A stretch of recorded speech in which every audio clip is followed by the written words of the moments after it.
Bobby Fischer was an All-American in 1972, Mr. America, who defeated the Russians at the height of the Cold War.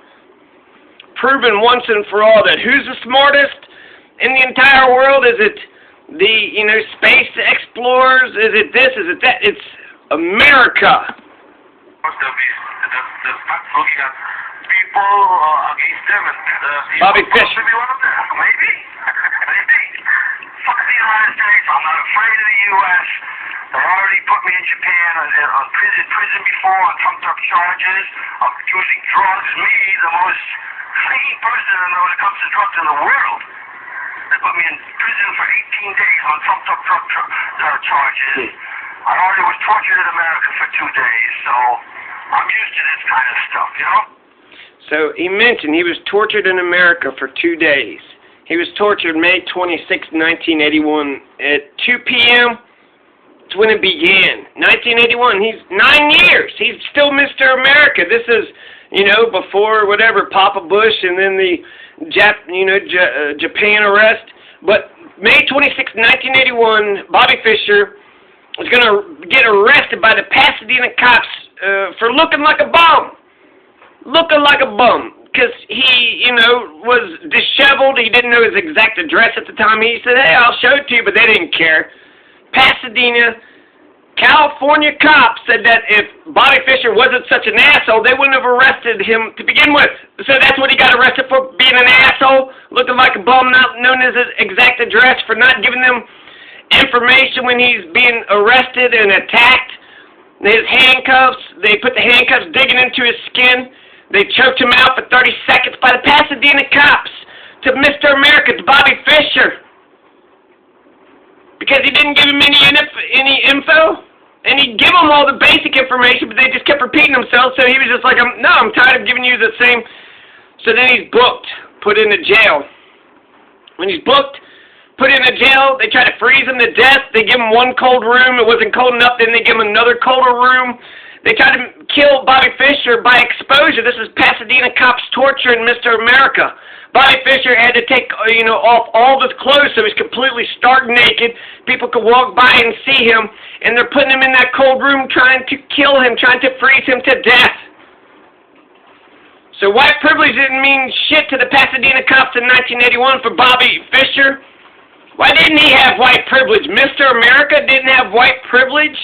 I mean, white middle-class liberals would rather argue about who's got it worse, white folks or black folks, instead of actually fixing the problems that we're all experiencing. If Mr. America doesn't have white privilege in regard to the cops, then none of us do. Police brutality on this level against Bobby Fischer would turn any Rocky All-American into a renegade Rambo contraing against tyranny. Anybody that experiences police brutality at the level that Bobby Fischer experienced, that would turn Rocky into Rambo. I think that's actually how that's how Rocky turned into Rambo. Police brutality. Rambo was just walking down the road, wanting to see his Vietnam War vet buddies. So Bobby Fischer is angry. He was tortured for 2 days in America. You just heard him say it. Why was he, why did he say all those 9/11 comments? Well, the 2 days of torture had something to do with it. Or they might have you reason now to arrest you again. Let them try. I say, death to President Bush. I say, death to the United States. Fuck the United States. Fuck the Jews. The Jews are criminal people. They mutilate their children. They're murderous, criminal, thieving, lying bastards. They made up the Holocaust. There's not a word of truth to it. They're the worst liars and bastards. Now what goes around comes around. They're getting it back finally. All right. Praise God. And, hallelujah. This is a... So let's, after he'd been tortured, that's not it, right? So they tried to freeze him to death, and he's still in jail. 2 days of torture.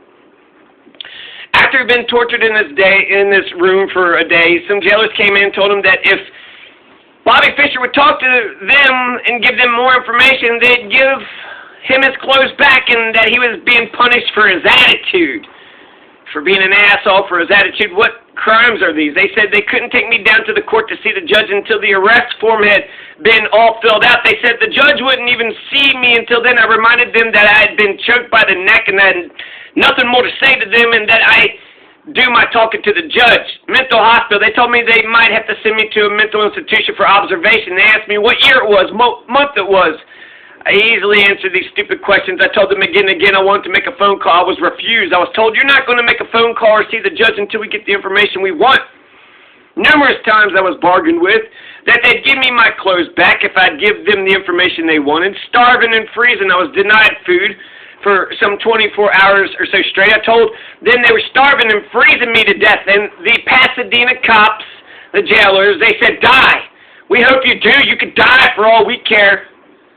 Inside a mattress. In order to save Bobby Fischer's life, he had to get inside one of the linoleum-covered plastic mattresses.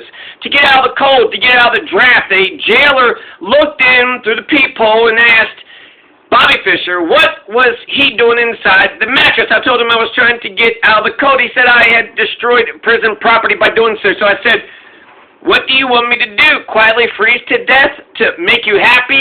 And the jailer said, yes. I hope you do freeze to death. I don't care. I was told that's another charge against you, destroying prison property. He told me to get out of the mattress. I said, give me my clothes back and I will. And then he left. Incidentally, I didn't destroy the mattress or any other prison property. The mattress had already been opened by somebody else before me. Much later, just before my release from that hellhole, the Pasadena jailhouse, I was transferred to another cell for many prisoners and saw several more of these particular mattresses they have up there. They were all in good condition and sewed up. I looked them over and estimate that it had been extremely difficult, virtually impossible to open them up without a knife or sharp cutting object of some kind. I suppose they are made that way deliberately. And of course I had no knife or any other object of any kind in my isolation cell. The charge that I destroyed the mattress is totally laughable because the mattress was my only chance to even partially try to get out of the cold, dankness, and draftiness. It would have made absolutely no sense whatever for me to destroy it. However, I would add that in order to save my life from the freezing cold, I would have been fully justified in destroying 1 or even 1,000 of those mattresses, or even destroying the entirety of the prison. If one is allowed to kill in self-defense, how much more should he be allowed to destroy a cheap prison mattress to save his life? How much more should he be allowed? Although I reiterate, I did not destroy said mattress or anything else in the jailhouse. On numerous occasions, I was threatened with being sent to the mental hospital for observation. I was told if I didn't stop screaming, they were going to come into the cell and stuff a towel or a rag in my mouth to shut me up. I told the jailer that if he did, I would smash his blankety-blank head off. I also added that I hadn't eaten all day. TV dinner. The next thing I knew, I was brought my first food for over 24 hours, which shows you never know what to expect next in a madhouse. It consisted of 2 TV dinners and a little bit of a soft drink. I ate 1 TV dinner, decided to save the other for later since the room service was so irregular. A while later, however, I was transferred back to the cell they'd put me in originally. When I first came to the jailhouse, I asked the jailer to let me take the other TV dinner with me, but he refused. No water. The cell they returned me to now had no running water. They claimed they just couldn't understand it. The water and plumbing had worked just fine in there before. Chuckle, chuckle. Still torturing Bobby Fischer, Pasadena cops, California, USA. After I was returned to the cell for what seemed like a very long time, some 10 hours or so, or perhaps more, I became very, very thirsty, having had only a small amount of water to drink since my arrival. Of course, how could I know they would later deny me even this basic necessity? Sick cop, I told them I was hungry and especially thirsty, and that there was no running water in my cell. Just to make doubly sure I didn't get any water to drink, the toilet was full of urine. They either laughed, made snide remarks, ignored me, told me I was being punished for my attitude. Finally, after countless repeated requests for water, a big, tall, blonde or red-headed cop came over to my cell window and smiled and said, "Here, I got some water for you." Something about his friendly, laughing attitude made me suspicious, and I said, "Open the door, bring it in." "I can't take it through the steel mesh opening, it's too small. How can I get it?" He answered, "You ever hear of a straw? Come here, I'll give it to you through a straw." I half suspected something was up, and as I got out of the bunk, I found out I was right. He threw the water all over my back and on the metal bunk and on the small pieces of toilet paper I had placed on the metal bunk to make it ever so slightly softer. The big cop walked away laughing hysterically. he was saying to his jailer officer buddies, "Do you see that? I fucked over Mr. America, threw water at him. We're torching the fuck out of this piece of shit, huh?" I had a look. "Did you see that? Ha ha ha. You're really sick. Only a sick person would do that," Bobby Fischer returned. "I know that. Ha ha ha. That's why they hired me. Ha ha ha ha ha." It's typical of the kinds of sickos and wackos who run the Pasadena jailhouse and work for the Pasadena police force. Bobby Fischer, yeah, he's pissed. His anti-Semitism is absolutely disgusting, but Israel doesn't treat the world right, and he was born a Jew, so I feel like let's put his anti-Semitism off to the side if we can for a moment. Some people in the Jewish community claim Bobby Fischer as one of their own. So, fuck his anti-Semitism. He's, flat out wrong when it comes to America's role in World War II. But he's right when it comes to American foreign policy. He's right when it comes to the American empire. He's right when it comes to the genocide of the Native American people. He's right when it comes to the barbaric enslavement of black folks. He's right on many, many levels about American foreign policy, about how he's pissed off at America for torturing him for 2 days, for issuing an arrest warrant, for getting the Japanese authorities to arrest him. And then he got tortured in a political arrest in a Japanese jail, just because they got an email saying his passport was revoked. So therefore the Japanese were going to hold on to him until they thought, well, should we give him, should we deport him? Thank God for Iceland giving Bobby Fischer citizenship. Then Bobby Fischer is free to go. Bobby Fischer also, I don't know why he's saying all that. He's being kind of mean-spirited and very, harshly critical. So maybe he's using extreme rhetoric to be heard. Nobody heard him when he was getting tortured in California for 2 days for doing nothing. He was kidnapped, arrested, choked, attacked, made to sleep on the floor, tried to kill him by exposure. Bobby Fischer took Iceland by storm in 1972. He said he felt like a Viking coming back to Iceland to conquer. And, Bobby Fischer, he got star treatment in Iceland. That too gave him citizenship. He didn't get treated like a human in America. A wonderful day. Fuck the United States. Cry, you crybabies. Why, you bastards? Now your time is coming. All right. Well, Tom, Bobby, we got somebody else down the line. Okay. We will continue with our market broadcast. Call me up again later, okay? Yeah, you have my numbers too, don't you? Yes, I do. Maybe I'll call you off the air and I'll give you my numbers so you just call if you want any updates on my feelings. Alright, so that's the end of that interview. Baguio, Philippines. I don't know. I had to Google it first. It didn't pop up on YouTube. Search. But January 17, 2008, so he's going to get politically arrested in Japan. And he's going to die at 64. Michael Landon dies at 54. Bobby Fischer dies at 64. The average lifespan is 76. So Bobby Fischer is, pretty good when it came to international power politics. He was good when it came to chess. But January 17th, 2008, he was bad at health. He's going to die of kidney failure at the Landspitali Hospital in Reykjavik, the capital of Iceland, National University Hospital of Iceland. He had been suffering from degenerative kidney failure. He originally had a urinary tract blockage, but refused surgery or medication. Magnus Skulason reported Fischer's response to leg massages.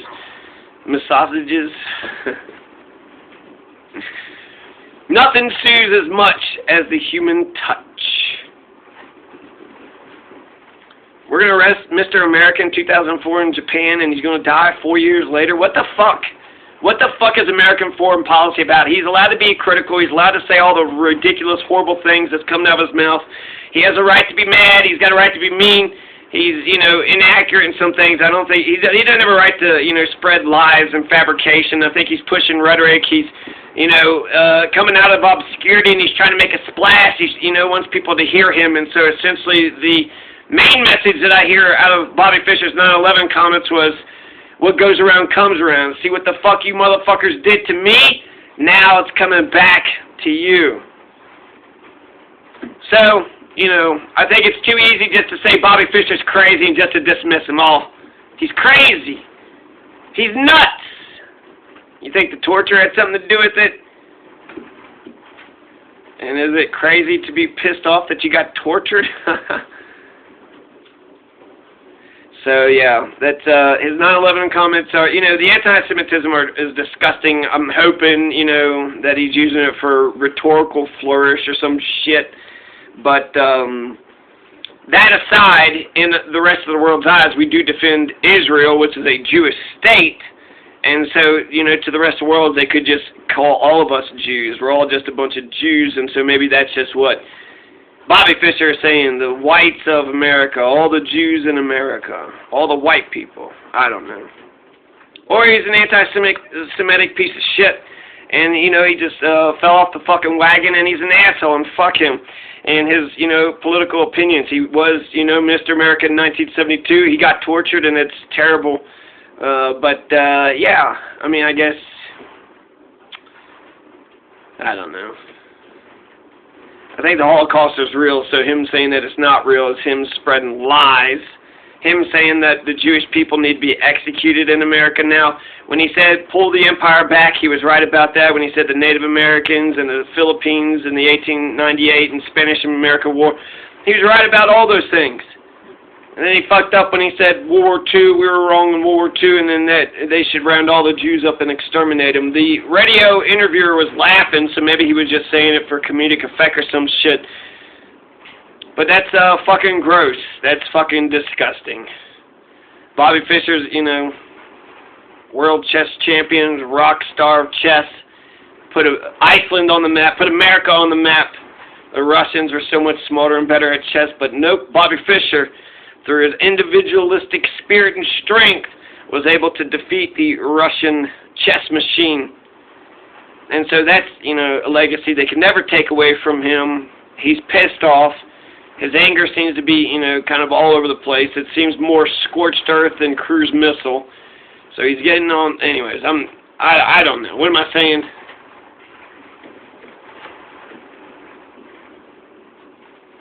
Fuck Bobby Fischer for his anti-Semitism. But America, we shouldn't have brutalized him. We shouldn't have beat him up. We shouldn't allow the Pasadena cops to beat him up. And what happened afterwards? Did he get sympathy? Did the media? Did any of the politicians? Did anybody give a goddamn flying fuck? Nah, this shit still happens today. So I guess defund the police. R.I.P. Bobby Fischer. Wish you weren't an anti-Semitic, you know, fucking Hitler-loving fucking piece of shit. That, you know, you kind of went... His criticism of American foreign policy is close, but what he is celebrating isn't. Anyways, peace.